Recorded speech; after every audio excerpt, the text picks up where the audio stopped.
Director, Professor Sailesh Nayak, Ambassador P.S. Raghavan, dear friends.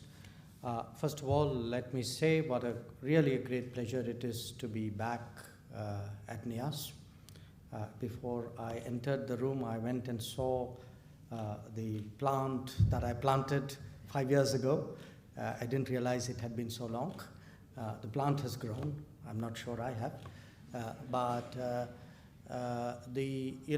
I really look forward very much to today's interaction, and particularly because it's not only the NIAS faculties to researchers, students that I'm meeting, but also because by now you have evolved a larger international studies network, and I really compliment you for that.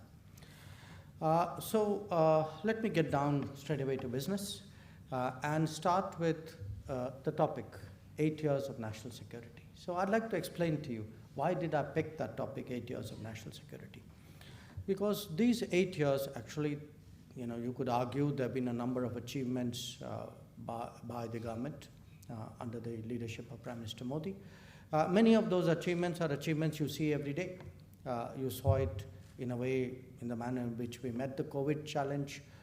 You can see it in terms of today how much more and differently development has unfolded.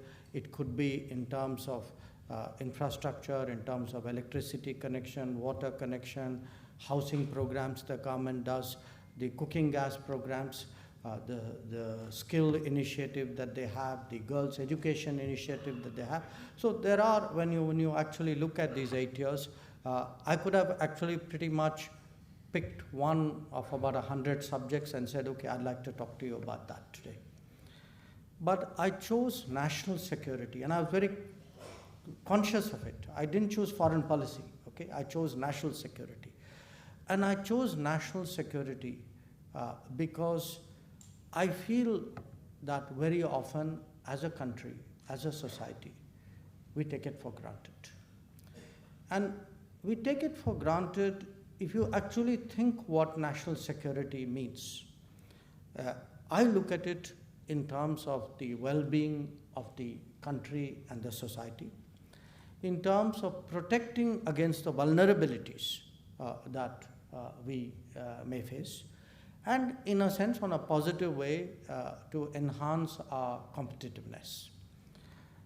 So if those are really the goals of our national security, and I again underline the point that I believe that national security is the foundation really for any development and progress of a society. I want you to think for a moment at 4 challenges that we have all been through in the last few years. The challenge of COVID, and they all happen, by the way, at the same proximate timeline. The challenge of COVID, the challenge of what is happening in our northern borders vis-a-vis China, the challenge of what happened in Afghanistan, the outcome and what implications it has, and now the challenges of the Ukraine conflict and its global repercussions and how that is impacting our lives. And I want you to think that the decisions we made, the courses of action that we chose, the outcomes that resulted, how much different your lives would have been and my life would have been had we done something else. So when I make this point that national security is something which we take as other people do it, it is done somewhere, the point I wish to drive home is it's real, it impacts you, as Ambassador Raghavan said, every day in a more globalized world, the external world impacts us more and more, and I want you to be very conscious of it. And where I am concerned as the External Affairs Minister, obviously the point which I will be making to you is how much diplomacy directly contributes to national security. Now the next question which I asked myself and which I know would be of interest to you is, you will ask me, why Bangalore? Why have you come with this thought to Bangalore, boundary agreement with Bangladesh. It's had an enormous impact on the India-Bangladesh relationship. It has really opened up huge possibilities for Bangladesh, for all our northeastern states. So our ability today to move goods, have people travel, to supply electricity, power, energy, all that has really, and it's shown up in trade figures. But it is also, what it has done is it's created a much more peaceful Northeast. Elements who previously thought they could get shelter there obviously don't anymore. Similarly, where Myanmar is concerned, again, we've had a foreign policy that has engaged the regime and made it very difficult for Indian insurgent groups to operate there. On a different front, the oceanic front, there's actually been, again, a sea change, if you'll pardon the pun, in thinking.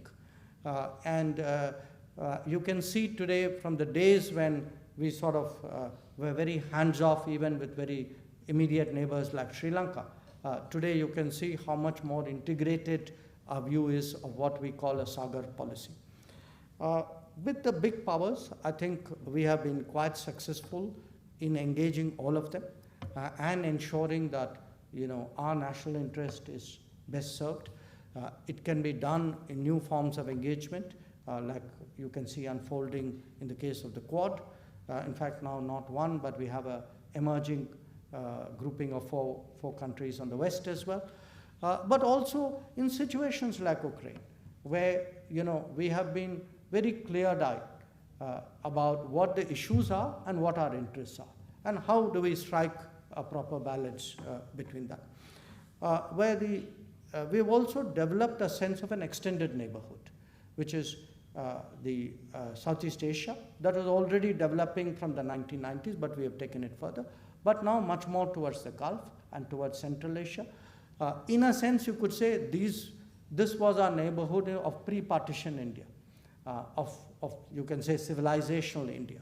So I think today that is very much underway. In an area which should be of particular interest to NIAS, if you look at the technology world, again, there's much more activity. You actually have a government which certainly looks at space-based challenges and cyber challenges much more seriously and much more effectively. And at the same time, we have joined regimes like MTCR and Wassenaar and Australia Group. And there is a sense today that technology should be very much at the heart of our engagement with the world. We've also tried to influence the big global debates, both through negotiations and through initiatives like the International Solar Alliance and the Coalition for Disaster Resilient Infrastructure. And as a society, we have actually tried now, and I would say with some degree of success here, I would say the right word would be perhaps to enhance the India branding. That on the world stage, the idea of a civilizational state with an old culture and heritage, which has a lot to contribute, and this can happen, in terms of International Day of Yoga or traditional medicine, Ayurveda, or it can happen even in debates on democracy. So that sense that there is a almost, I would say, a kind of eternal India out there which today has great value for the world. And in my view, there is also an X factor, which is that if, as someone who really goes to a lot of international events and spends time with leaderships of other countries, very honestly, I would say to you, in these 8 years, our stock has grown up, and among the reasons for that is all you have to do is to look at a television screen and see what the Prime Minister is doing. So the point I would conclude with is that the next time you think about international relations, think about politics, yes, analyze, diligence, understanding, all of that is important.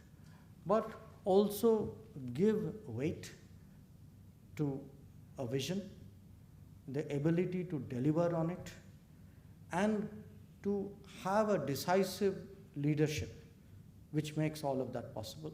Because I believe that in the last 8 years, all of us, you, me, our dear ones, our near ones, are far more secure and safe.